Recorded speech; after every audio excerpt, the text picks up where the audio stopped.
Hello students, welcome to the uh, lecture of network programming. The topic of this lecture is dealing with incompatibilities and birth of TCP/IP. In this lecture, I will discuss about the dealing with incompatibilities, need of layering, a brief history of internet, then birth of internet and TCP/IP, architecture of internet. Then further discuss I will discuss TCP/IP model, and finally about IP addresses. So dealing with incompatibility. What is compatibility? So in order to perform communication, machines at sender and receiver sides are using similar technologies. Then we can say that both the machine are compatible to each other. Incompatibility means there are different networks uses different methodologies and technologies. So we can say one type of network cannot connect directly to another type of network. So how to deal with incompatibility? As we know that any two computers network uh, cannot directly communicate by connecting a wire between them, because different network uses different mechanism for data transfer. Different network have different rate of transmission, different packet size and diverse interface. One network may represent a binary 0 by -5 volts, and another network may represent a binary 0 by +5 volts. So one network may have capability to transmit packet size of 128 bytes, and other may have capability of having 256 byte packet to transfer. Number of network uses different methods of acknowledgement, and error detection methods are also vary from network to network. Therefore, connecting different network is a challenge for networking scientists. So number of researchers have developed various methods to deal with incompatibilities arising among different dissimilar computer networks. So here, after many researchers or many research or efforts by researchers, finally we can handle the incompatibilities issues at two levels: at hardware level and software level. At hardware level, there are basically two devices comes into picture. There are two devices comes into picture, that is router and gateways, which can connect to identical and totally dissimilar computer networks. A router connects to the network in the same way as any other computers. Each and every computers which are connect to the internet has a network interface card which has the address hard coded into it. A router is a device which has more than one network interface card. Router can connect incompatible networks as it has NIC and protocol. At software level, the router must agree about the way information would be transmitted to the destination computer on a different network. Since the information is likely to travel through different routers, there must be a predefined standard to which router must conform. Packet formats and addressing mechanism used by the networks may differ. One approach could be to perform conversion and reconversion corresponding to different network, but this approach is difficult and very cumbersome. Therefore, the internet communication follow one protocol, that is TCP/IP protocol suite. The basic idea is that TCP/IP defines a packet size, routing algorithm, error control, and flow control methods universally. So TCP/IP should solve the problem of incompatibility. It is composed of basically four layers. It would be unwise to club all these features in a single piece of software. it would make it very bulky. Therefore, all these features are logically subgrouped, and then the subgroups are further grouped into groups called layer. Each layer has an interface with the adjacent layers and perform specific functions. Now here we'll discuss about need of layering, as we have already have concept of layering. But here I will discuss what is the need of layering. As we have discussed, it would be unwise to club all these features in a single piece of software, because of it will become very bulky. Therefore, these complex set of networking functions are grouped into some smaller and manageable groups. They are called layers. Uh, so it is very difficult to deal with complex set of rules and functions required for computer networking. So you can say rules and functions, because TCP/IP is a collection of rules and functions, networking functions. So these functions are divided with logical groups called layers. Each layer can be implemented interdependently with an interface to other layer. Uh, each layer can be implemented interdependently. This is one of the important point. With an interface to other layers, providing with services to it or taking services like flow control or error control functions are grouped together, and the layer is called data link layer. This is one example. Just like flow control and error control functions are grouped together, and the layer is called data link layer.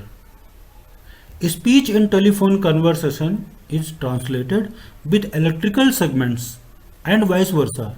Similarly, in computer system, the data or pattern are converted into signals before transmitting and receiving. These functions and rules are grouped together in a layer called physical layer. So layering is nothing but just division in groups, manageable groups, smaller groups. Like this OSI model is composed of 7 layers, and TCP/IP model is composed of 4 layers. So now I will discuss a brief history of internet. In the mid 1960, the Advanced Research Project Agency ARPANET in the US Department of Defense wanted to find a way to connect computers so that their funded researchers could be share their findings. In 1967, ARPA proposed its idea for ARPANET, a small network for connecting computers. Birth of Internet and TCP/IP. In mid 1960s, the Advanced Research Project Agency in the US Department of Defense wanted to find a way to connect computers so that their funded researchers could share their findings.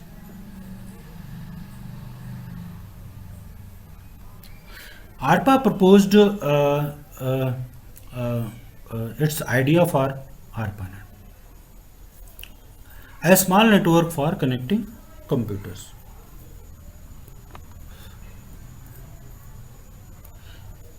So, in case of when we talk about the birth of internet and TCP/IP, in 1972, Bill Cerf and Bob Kahn, who were part of core ARPANET group, started internetworking project with the aim to connect different networks together.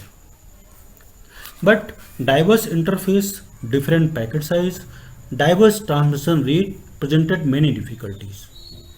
Kahn-Cerf proposed the idea of gateway as an intermediate hardware to transfer data from one network to another network. In 1973, they presented a landmark paper outlining the protocols for end-to-end communication. This paper on TCP/IP included concept of datagram, gateway, and encapsulation. At this time, the responsibility of ARPANET was handed to Defense Communication Agency, that is DCA. Around 1977, and communication between a network was made possible. Internet consisting of three different networks, namely ARPANET, packet radio, and packet satellite, was now possible. In 1978, noticing the popularity of Berkeley software division Unix, which included network capabilities, ARPA signed a contract with Berkeley under which TCP/IP software was incorporated in the operating system itself. In 1983, original ARPANET protocol were abolished and TCP/IP was made de facto standard for Internet. So, if we discuss about timelining, in 1969, 4-node ARPANET established. In 1972, Interneting project begins. In 1973, development of TCP/IP suites begins. In 1977, an Internet tested using TCP/IP. In 1978, Unix distributed to universities. In 1983, TCP/IP became the official protocol for ARPANET. Architecture of Internet. Internet is organizing to form a hierarchy. At the top, there is a very high speed backbone, and at the other end, there are users. There are network access providers and internet service provider at the intermediate level, as you can see in the figure. A home user dials into the ISP, may be using a twisted pair cable telephone connection using a modem. The ISP connects to one of the network access provider, which in turn connects to the high-speed backbone at a network access point. Network access point serves the purpose of connecting backbone networks to provide connectivity between end users. TCP/IP layers and protocols. The TCP/IP model is made up of 4 layers: interface layer, network layer, transport layer, and application layer.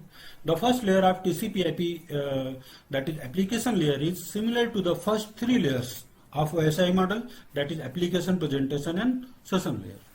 The services of transport layer of both the models are similar. Further, the services of network layer in both models are also similar. While sometimes network layers is also known as internet layer, the last layer of TCP/IP is interface layer, which includes the services of data link layer and physical layer of OSI model. In OSI model, each layer takes the services of the lower layer, whereas the layers of TCP/IP protocol suites contain relatively independent protocols. The mapping of OSI and TCP/IP model, you can see in the figure, different protocols including TCP/IP model. Thus, like application layer contains hypertext transfer protocol, file transport protocol, telnet, simple mail transfer protocol, domain name system. At transport layer, basically two transport level protocol existed, that is TCP and another one is UDP. Further, network layer included Internet Protocol, ARP, ICMP, IGMP, and finally network interface layer have Ethernet, tokening, and other link layer protocols.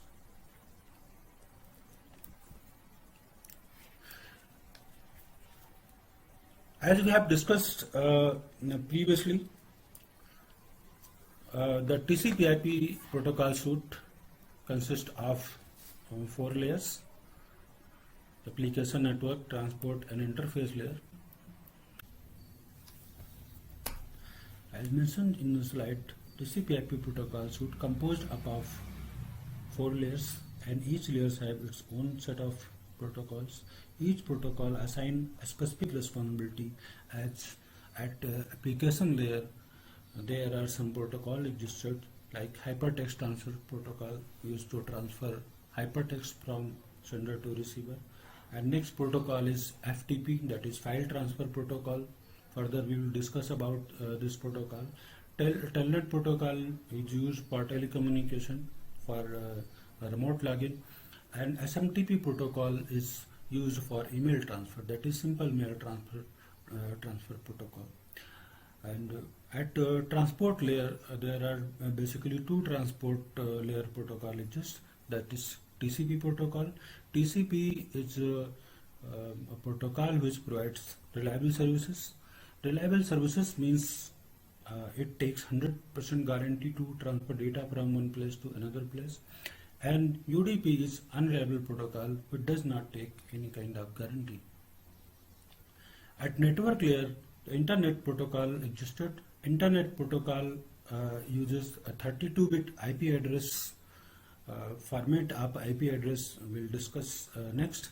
And next protocol is ARP protocol, address resolution protocol. Each machine is identified with a unique physical address imprinted on the network interface card. ARP is used to find the physical address of a machine when its IP address is known. And next protocol is ICMP protocol, that is IP is unreliable or best effort delivery.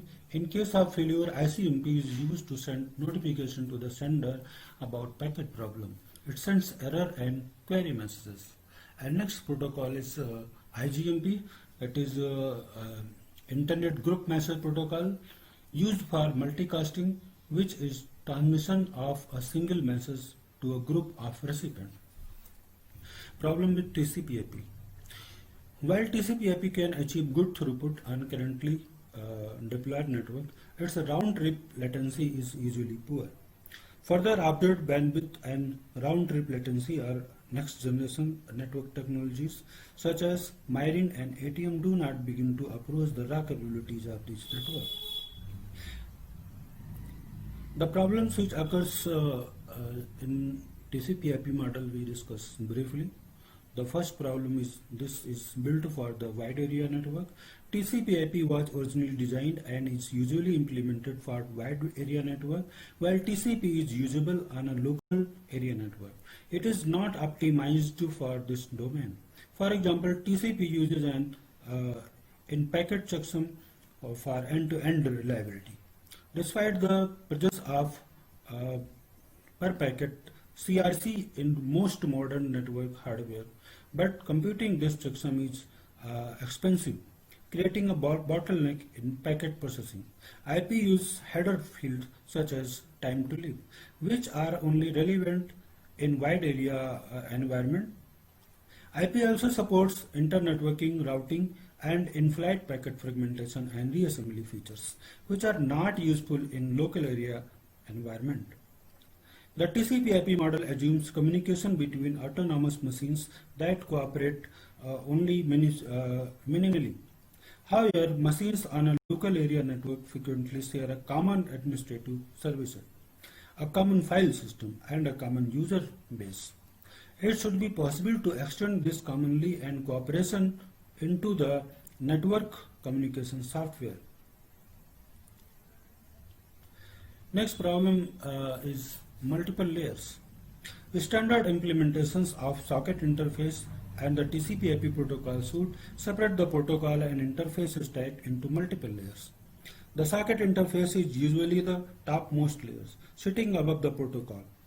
The protocol layers may contain sub-layers. For example, the TCP protocol code sits above the IP protocol's code. Below the protocol layers is interface which communicates with the network hardware.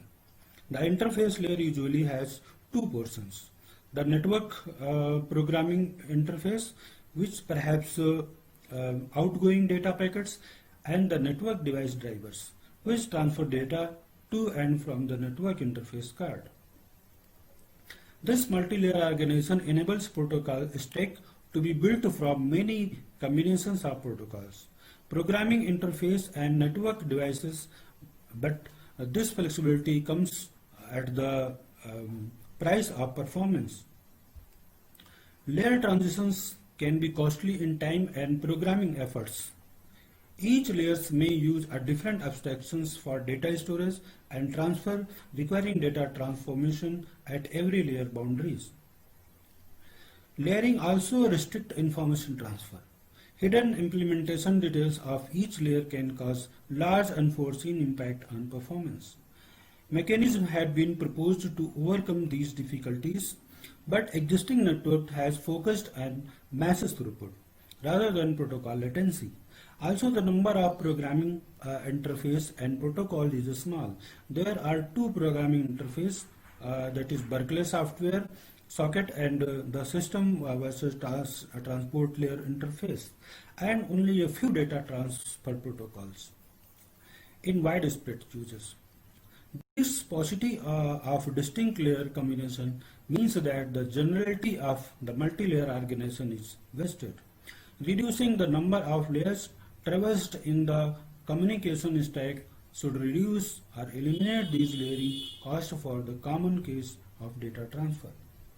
And the last drawback, we can say limitation of TCP/IP model is complicated memory management. Current TCP/IP implementation uses complicated memory management mechanism. This system exists for a number of reasons. First, a multi-layered protocol stack means packet headers are added or removed as the packet moves downwards through the stack. This should be done easily and efficiently without excessive copying. Second, buffer memory inside the operating system kernel is scarce resources. It must be managed in a space-efficient fashion.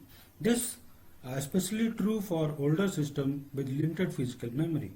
To meet these two requirements, mechanisms such as the Berkeley Unix M buffers have been used. And M buffer can directly hold a small amount of data, and M buffer can be changed to manage largely data sets. Network access layer. The design of TCP/IP hides the function of this layer from users. It is concerned with getting data across a specific type of physical network, such as Ethernet, token link, etc. This design reduces the need to rewrite higher levels of a TCP/IP stack when new physical network technologies are introduced, such as ATM and frame relay. The functions performed at this level included encapsulating the IP datagrams into frames that are transmitted by the network. It also maps the IP addresses to the physical addresses used by the network. One of the strengths of TCP/IP is its addressing scheme, which uniquely identifies every computer on the network. This IP address must be converted into whatever addresses is appropriate for the physical network over which the datagram is transmitted. The network access layer is the most mysterious and least uniform of TCP/IP's layer. The network access layer manages all the services and functions necessary to prepare the data for the physical network. These responsibilities include interfacing with the computer's network adapter, coordinating the data transmission with the conventions of the appropriate access method. You will learn more about the access method there in next lectures. Formatting the data into a unit called a frame and converting that frames into the stream of electric or analog pulses that passes across the transmission medium. Checking for the errors in incoming frames. Adding error checking information to outgoing frames so that the receiving computers can check the frames for errors. Acknowledging receipt of data frames and resending frames if acknowledgement is not received. Of course, any formatting task performed on an outgoing frames must occur in reverse when the frames reaches its destination and is received by the computer to which it is addressed. The network access layer defines the procedures for interfacing with the network hardware and accessing the transmission medium. Below the surface of TCP/IP's network access layer, you will find an intricate interplay of hardware, software, and transmission medium specification. Unfortunately, at least for the purpose of concise description, there are many different types of physical networks that all have their own conventions, and any one of these physical networks can form the basis for a network access layer. A few examples includes Ethernet, token ring, FDDI, point-to-point protocol, wireless network layer. The internet layer is an important layer in the protocol suite. At this layer, TCP/IP supports internetworking protocol. Internetworking protocol is a host-host protocol. This layer is responsible for the format of datagram as defined by internet protocol and routing and forwarding a datagram or packet to the next hop, but is not responsible for the accurate and timely delivery of datagram to the destination in proper sequence. It allows raw transmission functions, allowing user to add functionalities necessary for given application, ensuring maximum efficiency. Now we see that the function performed on internet layer in briefly. The first function is define the datagram, which is the basic unit of transmission in the internet. The TCP/IP protocol were built to transmit data over the ARPANET, which was a packet switching network.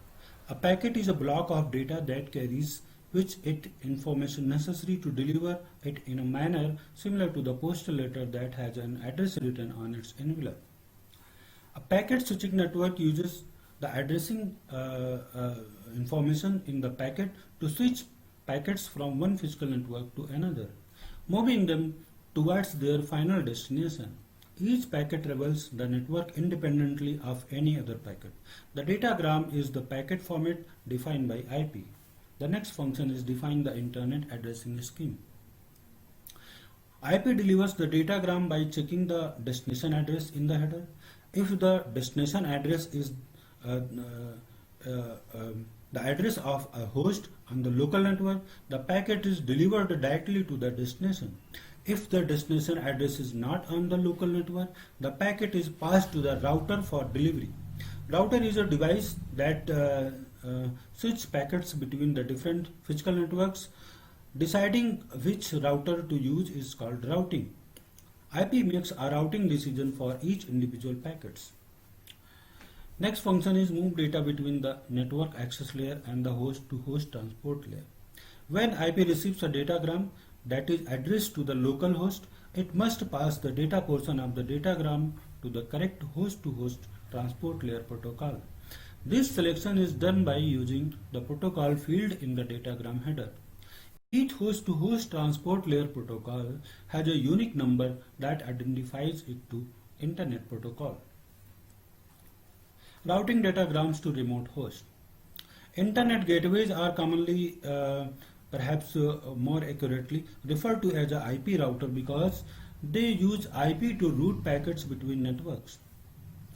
In traditional TCP/IP jargon, there are only two types of network devices: gateway and host. Gateway forward packets between networks and host do not. However, if a host is connected to more than one network, that is called multi-home host, it can forward packets between the networks. When a multi-home host forward packet, it acts like any other gateway and is considered to be a gateway.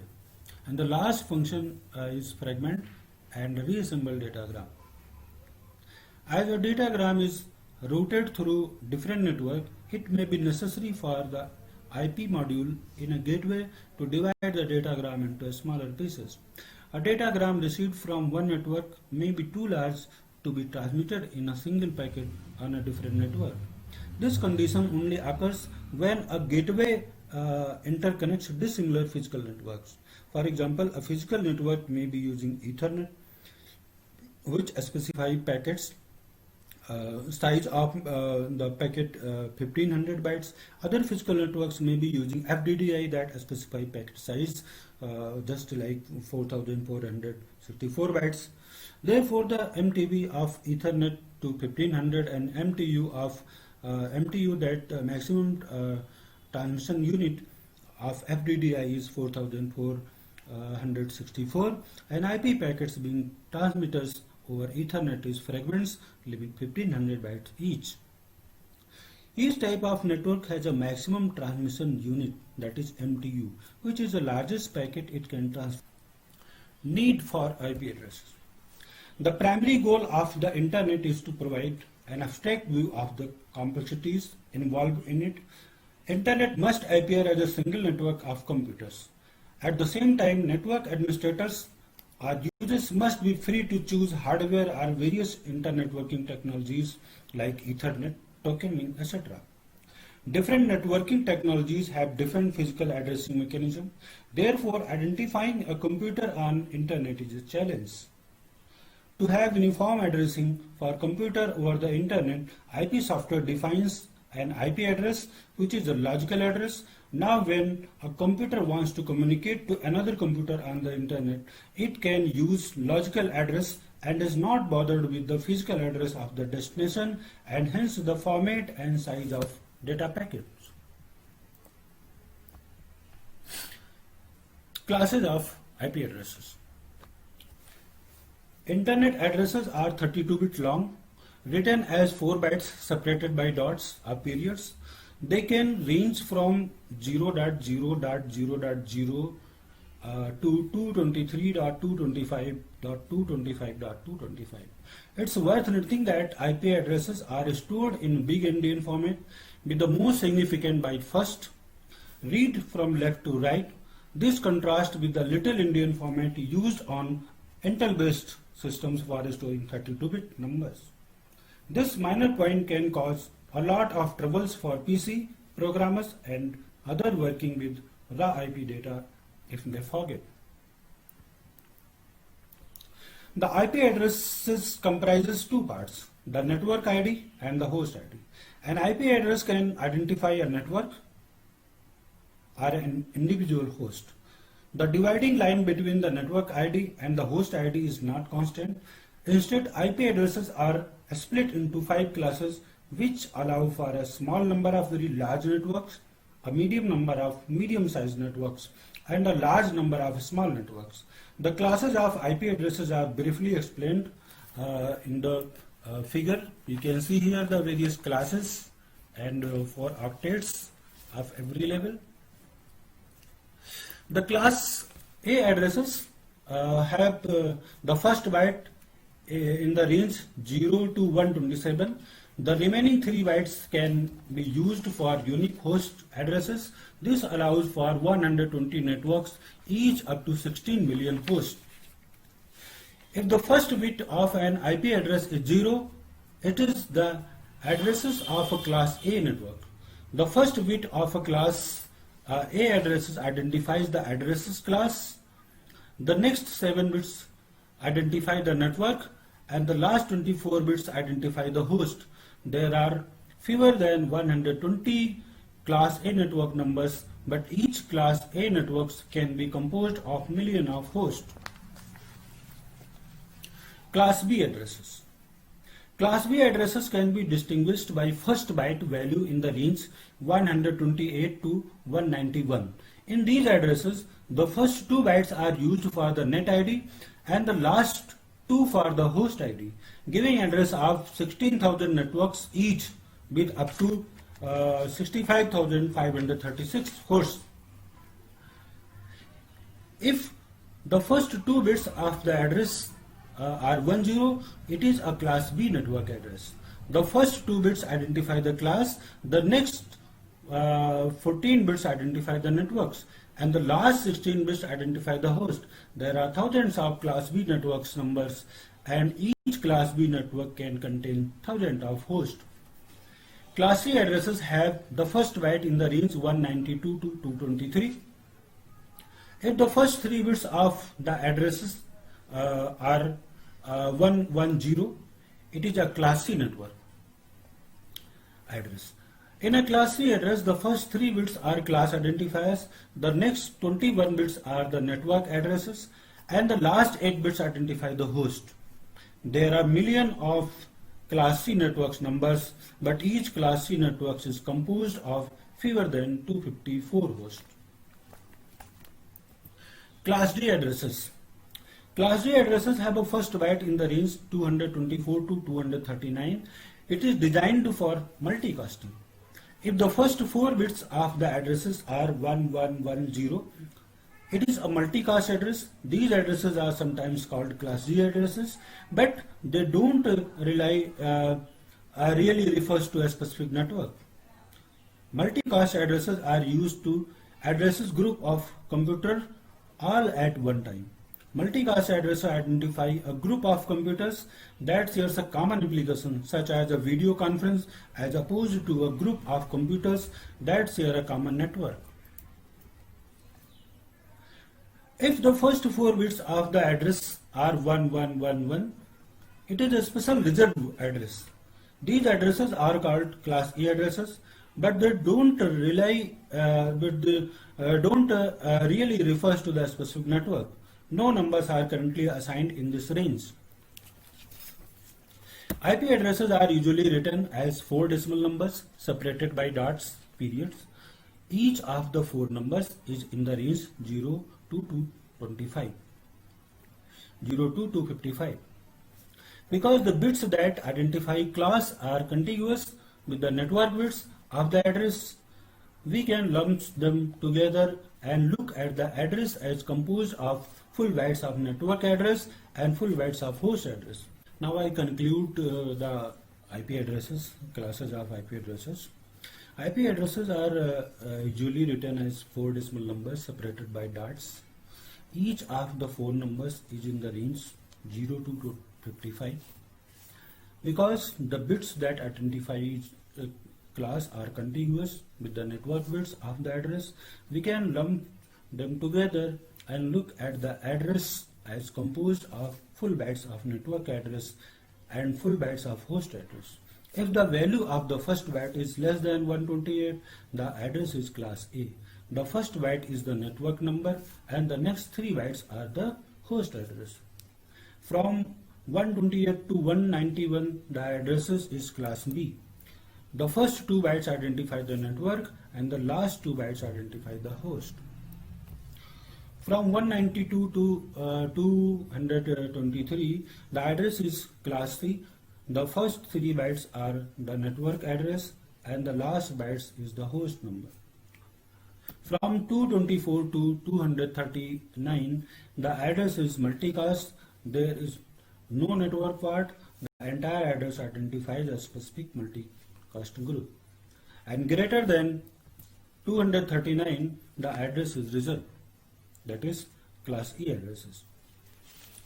The IP address, which provides universal address across all the networks of the internet, is one of the great strengths of the TCP/IP protocol suite.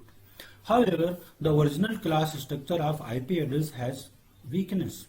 The TCP/IP designers did not envision the enormous scale of today's network. When TCP/IP was being designed, networking was limited to large organizations that could afford substantial computer systems. The idea of a powerful Unix system on every desktop did not exist.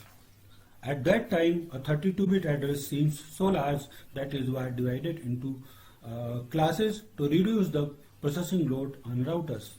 Even though dividing the access into classes sharply reduced the number of host addresses actually available for use. For example, assigning a large network a single class B address instead of 6 class C addresses reduced the load on the router because the router needed to keep only one route for that entire organization. However, an organization that was given the class B addresses probably did not have 64,000 computers. So most of the host addresses available to the organization were never assigned. The class structure the address design was critically strained by the rapid growth of the internet. At one point it appeared that all class B addresses might be rapidly exhausted. To prevent this, a new way of looking at IP addresses without a class structure was developed.